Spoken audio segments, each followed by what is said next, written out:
I've always thought it would be cool to play an instrument. And I'd love to dazzle my friends by sitting down at the piano and pounding out some jazz standards or grabbing a guitar and jamming through Love in Vain.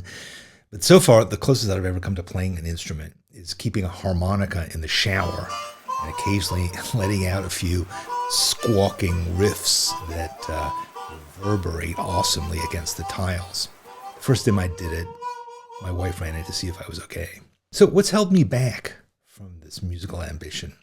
Well, the fact that virtually no one in my family tree has ever evinced any musical talent. No, I don't care about that. Access to an instrument? No, I have my mother-in-law's stand-up Baldwin right here in my living room. No teacher? No, I have piano instruction apps galore already loaded onto my iPad. The problem is more basic. I hate the idea of practice. I hate doing it. I hate avoiding it. I hate the sound of it. And the idea that anyone else could hear me doing it. It evokes images of bored 9-year-olds and old McDonald's and chopsticks. I hated soccer practice. I hated tennis practice. I hated choir practice. I hated exercises and drills and quizzes and midterms. All of it. I hated it. I hated it so much that when I learned practice makes perfect, I decided to hate perfect too. Maybe practice sucks because I misunderstand the meaning of the word. I mean, all practice isn't lame. Think of a medical practice or a legal practice or a religious practice or yoga practice. Those are all fine. So what's the difference between this use of the word and the soul-crushing tedium that I associate with it? The origin of practice is old French or Latin or Greek or something, and it means to perform or to carry out. In other words, what we're doing when we practice is we're putting an idea or theory or set of principles into action. We're learning the lesson by doing it, putting the lesson into practice. Now, when I first wanted to learn to draw, I looked at a lot of art instruction books, and a lot of them start with these diagrams showing you how to draw a cube or how to light an egg, or I don't know, there were charts that showed multi-point perspective, and there's a lot of stuff that just seemed like theory. Snooze. It was only when I started to draw my life, my breakfast, my shoe, my subway station, that I actually learned that these lessons about perspective and tone and composition, I learned them. It was only when I applied the theory, or at least I had it vaguely tickling in the back of my brain, that I actually got it into my thick head. The so-called practice sheets were a chore, but real drawing was a trip. Okay, so the first part of this is that we need to read or watch lessons that explain the concepts, and then we have to start putting it into practice ourselves.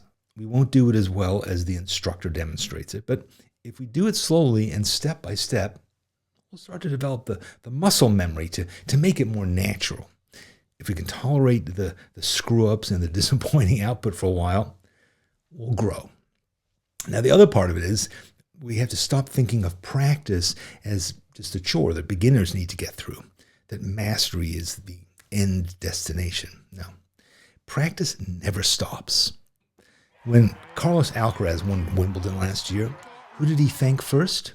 Juan Carlos Ferrero, his coach. Alcaraz is one of the best tennis players of all time, but guess what? He still needs a coach, and they practice every single day. And that's just not because he's 21. So does Novak Djokovic, and he's been around for a long time. Larry Bird, or Kobe Bryant, or Tiger Woods, or Serena Williams, or Itzhak Perlman, or Pablo Picasso. They all showed up early to practice, and they left late. Putting in the time to practice over and over in endless varied situations, training fresh neurons and keeping the fluids and the muscles moving, working so that the lessons becomes and stays an integrated part of who we are throughout our nervous system, our very marrow.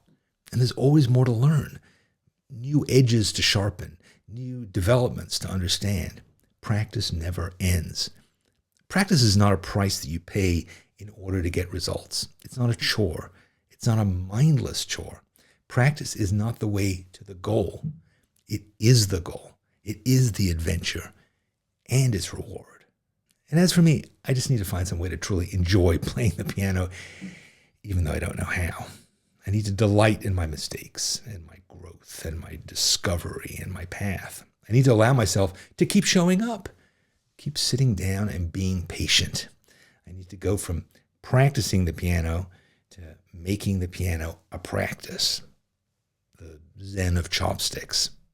I just hope the neighbors don't complain. I hope you found this helpful. And if you did, sign up for my free essays.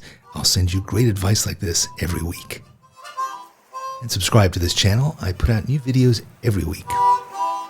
And next, watch this.